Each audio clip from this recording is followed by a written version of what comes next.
మీరు ఎలాంటి బిజినెస్ చేస్తున్నా ఏఐ టూల్స్ ద్వారా మీ బిజినెస్ ని డబుల్ చేసుకోవచ్చు. జస్ట్ 49 రూపీస్కే ఏఐ టూల్. నమస్తే, వెల్కమ్ టు సుమన్ టీవీ. ప్రస్తుతం మనతో పాటు ఉన్నారు డాక్టర్ శిల్పి రెడ్డి, గైనకాలజిస్ట్. మరి మేడంతో మాట్లాడదాం. నమస్తే మ్యామ్. నమస్కారం మ్యామ్, చాలా మందికి ఒక డౌట్ ఉంది. డెలివరీ అయ్యాక wife and husband inter course ఎప్పుడు అవ్వచ్చు? సంవత్సరానికి పిల్లల్ని ఎలాగంటారమ్మా అయితే? సో బేసిక్గా డెలివరీకి ఇంటర్ కోర్స్కి అసలు సంబంధం లేదు. ఒకవేళ నార్మల్ డెలివరీ అయితే కుట్లు ఏదైనా పడినట్టు అయితే కుట్లు మానేంత వరకు ఇబ్బందిగా ఉంటుంది కాబట్టి ఇంటర్ కోర్స్ మేము రెస్ట్రిక్షన్ చెప్తాం. 6 to 8 weeks, కొంతమందికి 2 months 3 months కూడా చెప్తాం, depending on situation. Otherwise caesarean అయిన వాళ్ళు అయితే వాళ్ళకి అసలు రెస్ట్రిక్షన్స్ అంటూ ఏమి ఉండవు. అండ్ బ్రెస్ట్ ఫీడింగ్ ఇచ్చే మదర్స్ న్యాచురల్గా బ్రెస్ట్ ఫీడింగ్ వల్ల ఎగ్ ఫార్మేషన్ రాదు కాబట్టి ప్రెగ్నెన్సీస్ రావు. న్యాచురల్గానే ప్రెగ్నెన్సీకి మధ్యలో గ్యాప్ వస్తుంది. అంతే తప్పితే యాక్చువల్గా ఇంటర్ కోర్స్ గ్యాప్ అనేది ఓన్లీ సూచర్స్ బట్టి ఉంటుంది. ప్రొటెక్షన్ యూస్ చేసుకోవాల్సిన అవసరం ఉంది. బిడ్డకి మధ్యలో గ్యాప్ తీసుకోవాల్సిన అవసరం ఉంది. ఇదన్నీ కూడా చాలా చాలా అద్భుతంగా కనిపిస్తాయి వినడానికి. కానీ ఒక లేడీ 32 years 33 yearsకి ప్రెగ్నెంట్ అయ్యి డెలివరీ అయింది. 3 ఏళ్ళు గ్యాప్ ఇస్తే కుదురుతుందా చెప్పండి? వాళ్ళకి ఇంకో చైల్డ్ కావాలి, 3 years గ్యాప్ ఇస్తే కుదురుతుందా? ఆవిడ హెల్దీగా ఉంటే 1 year తర్వాత కూడా ప్లాన్ చేసుకోవచ్చు. So all these things are subject to a clause ఉంటుంది, స్టార్ అని. చాలామంది ఉంటారు. ఇప్పుడు వాళ్ళు ఫస్ట్ ఇయర్లో ఉన్నారు, ఓ డెలివరీ అయిపోయింది, నాకు మళ్ళీ ఫస్ట్ ఇయర్ పీజీ పోస్ట్ గ్రాడ్యుయేషన్లో ఓ డెలివరీ అయిపోయింది, నాకు మళ్ళీ 3rd year అయిపోయేలోపు ఇంకో డెలివరీ అయిపోతే నేను కెరియర్ మీద ఫోకస్ చేసుకుంటాను అని అనుకునే వాళ్ళు కూడా ఉంటారు కదా. మరి వాళ్ళ పరిస్థితి ఏంటి? వాళ్ళకి మీరు గ్యాప్ చెప్పి కథలు చెప్పి స్టోరీస్ చెప్తే వాళ్ళకి కుదురుతుందా? అలాగే ఎవరి పరిస్థితులను బట్టి వాళ్ళ ప్లానింగ్ ఉంటుంది. ఇప్పుడు ట్యూబెక్టమీ చేసినా కూడా నో ప్రాబ్లమ్ మేడం? సిజరీన్ అయ్యి ట్యూబెక్టమీ కూడా అయిపోయింది అనుకోండి, అప్పుడు కూడా ఇంటర్ కోర్స్ చేసిన ఏం ప్రాబ్లమ్? ఏ ప్రాబ్లమ్స్ ఉండవు, అసలు ఏ ప్రాబ్లమ్స్ ఉండవు. అది వాళ్ళ ఫిజికల్ కంఫర్ట్ అండ్ వాళ్ళ బాడీని బట్టి వాళ్ళు డిసైడ్ చేసుకోవాలి. మేము మామూలుగా నార్మల్ డెలివరీ వర్సెస్ సిజేరియన్ అంటే మీరు ఏం చెప్తారు? ఎప్పుడైతే డెలివరీ నార్మల్ జరిగేలా ఉందో అప్పుడు నార్మలే చెయ్యాలి. ఎప్పుడైతే డెలివరీ నార్మల్ చెయ్యలేమో దానికి సిజేరియనే బెస్ట్. అండ్ సిజేరియన్ అయింది కదా అని మళ్ళీ సిజేరియన్స్ చేసుకోవద్దు. ఏ ప్రెగ్నెన్సీకి ఆ ప్రెగ్నెన్సీకి మనం చెక్ చేసుకోవాలి. వీబ్యాక్ డెలివరీస్ అంటారు, వెజనల్ బర్త్ ఆఫ్టర్ సిజేరియన్.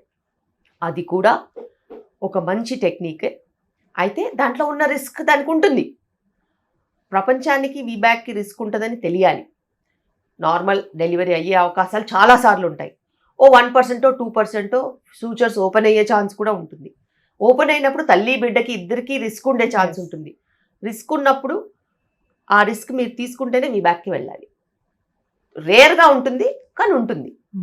సిజరీన్ చేశాక స్టిచెస్ ఉంటాయి కదా మేడం, దానివల్ల ఏమైనా ఇష్యూస్ వస్తాయా? హెల్త్ ప్రాబ్లమ్స్ ఏమైనా వస్తాయా ఫ్యూచర్లో? సిజేరియన్ అనేది ఒక మేజర్ సర్జరీ. దాన్ని చాలా క్యాజువల్గా చేసి పడేశారు. ఎంత క్యాజువల్గా చేసి పడేశారంటే ఎవరైనా వచ్చి నాకు సెక్షన్ చేసేయండి అని అడుగుతున్నారు. అంటే షాపింగ్కి వెళ్ళి పట్టుచీర కొనుక్కుంటారు కదా, అలాగే నాకు సిజేరియన్ చేసేయండి, నా వల్ల పెయిన్స్ కాదు, మేము మీకు అప్పుడే చెప్పాము సెక్షన్ చేయమని, ఇలా ప్రాబ్లం అయింది అలా ప్రాబ్లం అయిందని చెప్తున్నారు. అసలు సిజేరియనే చాలా పెద్ద ప్రాబ్లం. అది జనాలకి తెలవాల్సిన అవసరం ఉంది. పక్కింటోళ్ళు ఎదురింటోళ్ళు 10 మందో చుట్టాలో ఫ్రెండ్సో చేయించుకున్నారని చేయించుకునేది సిజేరియన్ కాదు.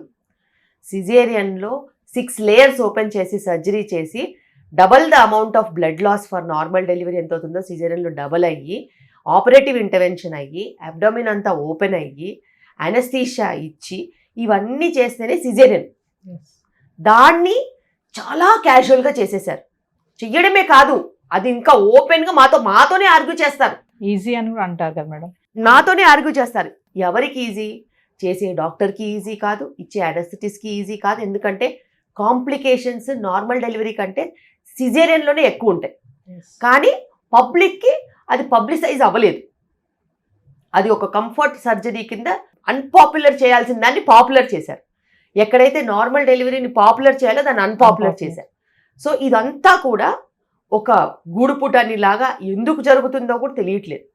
But to be very frank, సిజేరియన్లో లైఫ్ రిస్క్ చాలా ఎక్కువ ఉంటుంది. Life risk to a mother is high, even for a baby it's high than normal delivery. ఇప్పుడు ఒకవేళ సిజేరియన్ వల్ల ఈజీగా కంపేర్ చేసుకోవచ్చు. నార్మల్ డెలివరీలో 1% రిస్క్ ఉంటే సిజేరియన్లో అట్లీస్ట్ 2 to 3% రిస్క్ ఉంటుంది, డబల్ ద రిస్క్ ఉంటుంది. అయినా దాన్ని ఎవరు క్లారిటీగా చెప్పట్లేదు.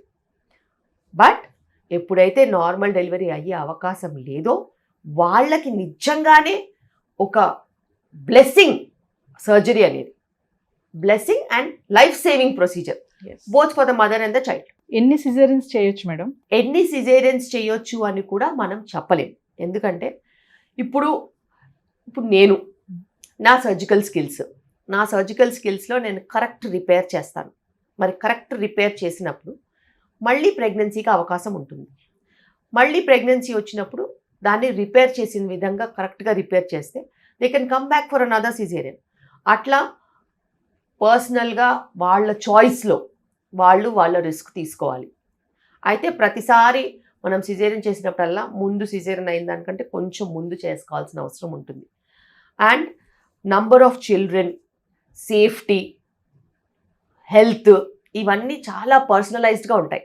That belong only to the husband and wife. There are communities who do not allow family planning. So వాళ్ళకి ఖచ్చితంగా ప్రెగ్నెన్సీస్ వస్తూనే ఉంటాయి. వాళ్ళు మా దగ్గరికి వస్తూనే ఉంటారు, మళ్ళీ సర్జరీస్ చేయించుకుంటూనే ఉంటారు. అది వాళ్ళకున్న ప్రాబ్లం. వాళ్ళ ప్రాబ్లమ్ని గుర్తించి వాళ్ళ సేఫ్టీని మనము తీసుకోవాలి. ఎందుకంటే వాళ్ళు ఫ్యామిలీ ప్లానింగ్ అన్నా, ట్యూబెక్టమీ అన్నా, వాసెక్టమీ అన్నా చేయించుకుంటే వాళ్ళ కమ్యూనిటీలో నుంచి వెళ్ళేస్తారు. అంత రిస్క్ వాళ్ళు తీసుకోరు. సో వాళ్ళు కంటూనే ఉంటారు. అందుకే వాళ్ళు నార్మల్ డెలివరీ కావాలి అని ఎక్కువగా తిరుగుతూ ఉంటారు. నార్మల్ డెలివరీ అయితే ఇంకెన్ని డెలివరీస్ అయినా అవ్వచ్చు కదా అని అనుకుంటారు. మళ్ళీ అది కూడా కరెక్ట్ కాదు. ఎందుకంటే 4-5 డెలివరీస్ అయిన తర్వాత గ్రాండ్ మల్టీపారా అంటారు. మల్టీపారాలో కూడా పోస్ట్మార్టం బ్లీడింగ్ అయ్యే ఛాన్స్ ఉంటుంది, డెత్ అయ్యే ఛాన్స్ ఉంటుంది. ఇవన్నీ కూడా ఉంటాయి. అన్నీ తెలిసే వాళ్ళు లైఫ్ని రిస్క్ తీసుకుంటూ ఉంటారు because of their personal life. మీరు అన్నారు కదా మేడం, అంటే సిజరీన్ అయ్యాక కూడా నార్మల్ డెలివరీ అయ్యే ఛాన్సెస్ చాలానే ఉన్నాయంటారు. అంటారు కదా సిజరీన్ అయిందంటే మళ్ళీ సిజరీన్ అవుతుంది, నార్మల్ అవ్వదు నీకు ఇంకా అని చెప్తారు కదా. మీరేమో ఛాన్సెస్ ఉన్నాయని కూడా అంటున్నారు. నా దగ్గర ఇప్పటి వరకు ఈ లాస్ట్ 2 yearsలోనే అరౌండ్ 200 సిజేరియన్స్ అయిన తర్వాత నార్మల్ డెలివరీస్ అయ్యాయి. వాటిని వీబ్యాక్ అంటాం, వీబ్యాక్ డెలివరీస్. ఈ వీబ్యాక్ డెలివరీస్లో ఈ 200 వీబ్యాక్ డెలివరీస్ అప్రాక్సిమేట్గా 150-200 మధ్యలో ఉంటాయి. అందులో చాలా మట్టుకు మేము దగ్గరుండి క్లోజ్ మానిటరింగ్ చేసాం. వీటిలో కూడా 3 యూట్రైన్ రప్చర్స్ అయ్యాయి. అది నేను ఒప్పుకోవాలి. ఎందుకంటే యూట్రైన్ రప్చర్ ఎవరికైనా అవ్వచ్చు, ఎవరికైనా రప్చర్ అయ్యే అవకాశం ఉంటుంది. అది మేము వీబ్యాక్లో కన్సెంట్ ఫామ్లో కూడా ఉంటుంది. మీరు చదువుకొని ముందుకెళ్ళి చేసుకోవాలి. అండ్ వీబ్యాక్కి ఇంత రిస్క్ ఉంటుంది, ఇలా మానిటరింగ్ చేసుకోవాలి, ఇంత బ్లడ్ లాస్ ఉండే ఛాన్స్ ఉంటుంది, ఇంతమంది స్టాఫ్ ఉండాలి, ఇంతమంది నియోనెటాలజిస్ట్ ఉండాలి, ఇవన్నీ క్రైటీరియా ఉంటాయి. అండ్ రిస్క్ తీసుకునే ఆబ్స్టిట్యూషన్ ఉండాలి. అండ్ దాని ప్రకారంగా మనం వెళ్ళాలి. ఎంత జాగ్రత్తగా వెళ్ళినా కూడాను పర్సంటేజ్ వైజ్ చూసుకుంటే పర్సంటేజ్లు మారవు. 1 to 2% స్కార్ రప్చర్ ఛాన్స్ ఉంటుంది. స్కార్ రప్చర్ అయినప్పుడు నిమిషాల్లో తల్లి ప్రాణం, నిమిషాల్లో బిడ్డ ప్రాణం ఉంటుంది. కానీ అందరికీ జరగదు. ఇప్పుడు మీరు కారు కొనుక్కుంటారు. కారు కొనుక్కున్నప్పుడు కారు డ్రైవ్ చేస్తారు. యాక్సిడెంట్ అయితే కారు అమ్మిన వాడిని తిడతారా, రిజిస్ట్రేషన్ వాళ్ళని తిడతారా, రోడ్డు వాళ్ళని తిడతారా, ఎదురుగా వచ్చిన గుద్దిన వాళ్ళని తిడతారా, ఎవరిని తిడతారు? ఇట్స్ అన్ యాక్సిడెంట్ కదా. సిమిలర్గా వీబ్యాక్లో మానిటర్ చేసిన, నార్మల్ డెలివరీలో ప్రాబ్లమ్స్ వచ్చినా, సెక్షన్లో ప్రాబ్లమ్స్ వచ్చినా, ఇవన్నీ కూడా అన్ఎక్స్పెక్టెడ్ యాక్సిడెంట్స్ అంటారు. అది ఆ టైంకి అవ్వాల్సింది అయ్యింది. కానీ దాంట్లో అవుట్కమ్స్ ఏవైతే ఉంటాయో అవి భయంకరంగా ఉన్నప్పటికీను ఆ రిస్క్ మనం తీసుకున్నాం. ఎందుకు? మనం వీబ్యాక్కి ఇలా రిస్క్ ఉంటుంది కదా. నార్మల్ డెలివరీ అయినప్పుడు కూడా మెటర్నల్ మార్టాలిటీ ఉంటుందా, నియోనెటల్ మార్టాలిటీ ఉంటుందా? అది ఎందుకు ఉందంటారు? అమెరికాలో కూడా ఉంటుంది. 100% హాస్పిటల్ డెలివరీస్, పెద్ద సెంటర్స్, బెస్ట్ ఆఫ్ ఇన్స్టిట్యూట్స్లో కూడా ఉంటుంది. ఎందుకంటారు? ఎందుకంటే అది ఆ ప్రొసీజర్కి ఉన్న రిస్క్. డెలివరీ అంటేనే మరో జన్మ. అయ్యో నేను చనిపోయాను అంటే ఎట కుదురుతుంది చెప్పండి? మనము మన రిస్క్ ఫ్యాక్టర్స్ని తగ్గించుకుని మనము అరేంజ్ చేసుకుని అన్ని పగడబందీగా వెళ్తే కూడా యాక్సిడెంట్స్ అనేవి జరుగుతాయి. ఆబ్స్టెట్రిక్స్లో యాక్సిడెంట్స్ జరుగుతాయి. అండ్ ఇప్పుడు కోవిడ్ అనేది వచ్చిందిగా, ఎంతమందిని ఎగరేసుకుని పోయింది. ఎప్పుడన్నా కోల్డ్ కాఫ్ ఫీవర్స్కి అంతమంది చనిపోయారా? మరి కోవిడ్కి ఎందుకు చనిపోయారు? అది అనదర్ లెవెల్ మాస్ యాక్సిడెంట్ అంటారు దాన్ని. అలాగే ఏ ప్రాబ్లం వచ్చినా డెంగ్యూ కూడా ఒకప్పుడు చనిపోయేవాళ్ళు కాదు, ఇప్పుడు చనిపోతున్నారు. ఎందుకంటే ఆ బాడీ తట్టుకోలేకపోయింది. అలాగే ప్రతి ప్రాబ్లంలో, ప్రతి డిజీజ్లో కొన్ని రిస్కులు ఉంటాయి. ఆ రిస్క్ వీబ్యాక్ కూడా ఉంటుంది, ఆ రిస్క్ నార్మల్ డెలివరీ కూడా ఉంటుంది, ఆ రిస్క్ డబుల్ ట్రిపుల్ సిజేరియన్ కూడా ఉంటుంది. జనాలు మూర్ఖంగా ఆర్గ్యూ చేస్తారు తప్పితే సిజేరియన్కి ఎంత రిస్క్ ఉంటుందో దానికంటే తక్కువ రిస్క్ వీబ్యాక్ ఉంటుంది, దానికంటే తక్కువ రిస్క్ నార్మల్ డెలివరీకి ఉంటుంది. ఇది అసెండింగ్ ఆర్డర్. ప్రపంచవ్యాప్తంగా ఎవరు దీన్ని మార్చలేరు. మీరు ప్రాబ్లం వస్తే నువ్వు ఇది చేసి ఉండాల్సింది, అది చేసి ఉండాల్సింది అని బాగానే చెప్తారు రుచి కాగమ్మ కథలు. ఒక్కసారి యాక్సిడెంట్ అయిందనుకో, నువ్వు నెమ్మదిగా వెళ్ళాల్సింది, నువ్వు ఆ లేన్లోకే వెళ్ళాల్సింది కాదు, నువ్వు ఫ్లైటే తీసుకోవాల్సింది లేకుండే, నువ్వు ఆ ట్రైన్ ఎందుకు ఎక్కావు, అనవసరంగా నీ పిల్లం పిలిచిందని ఎక్కావు, ఇలాంటి మాటలు ఆ టైంలో బోలెడు మంది బోలెడు రకాలుగా నాన్ సెన్స్ క్రియేట్ చేస్తారు. మా దగ్గర కూడా క్రియేట్ చేస్తారు, నానా రచ్చ చేస్తారు. ఏదైనా చిన్న బేబీకి ఏదైనా ప్రాబ్లం అయిందనుకో గొడవ చేసే వాళ్ళు చాలా మంది ఉంటారు. కానీ ఆ బేబీ రిపోర్ట్ వచ్చి ఆ బేబీకి ఎందుకు ఇలా అయిందని తెలిసిన తర్వాత మళ్ళీ అందరూ షట్ డౌన్ అవుతారు. కానీ అప్పటి వరకు చేసే న్యూసెన్స్ ఉంటుందే, ఆ న్యూసెన్స్కి భయపడే 90% ఆఫ్ ఆబ్స్టెట్రిషియన్స్ ఆపేశారు నార్మల్ డెలివరీస్ చేయడం. నష్టం ఎవరికి? నష్టం ప్రజలకి. మీరు ఒక డాక్టర్ని తొక్కేస్తే డాక్టర్ది ఏముంది, వాళ్ళు మానేస్తారు చేయడం. మానేస్తే వచ్చే నష్టం ఎవరికి? ప్రజలకి. సో నార్మల్ డెలివరీస్ చేయడం అనేది చాలా హై ప్రెషర్ జాబ్. ఒక 16 మెంబర్స్ టీమ్ని పెట్టుకుని నేను నార్మల్ డెలివరీస్ చేస్తున్నాను అని అంటే ఆ 16 మెంబర్స్ ఒకే లైన్ మీద ఉండాలి.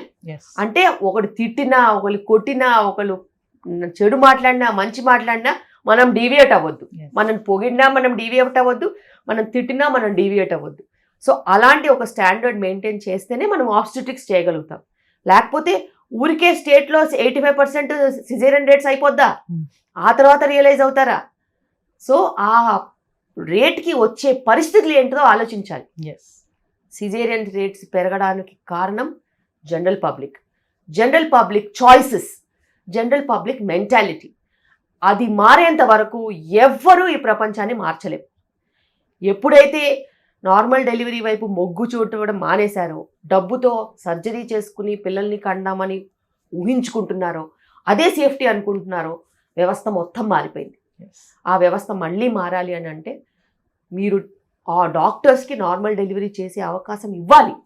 ఇస్తేనే వాళ్ళకి ఒక మర్యాద ఇస్తేనే, వాళ్ళకి ఒక ఛాన్స్ ఇస్తేనే మీరైనా బాగుపడతారు.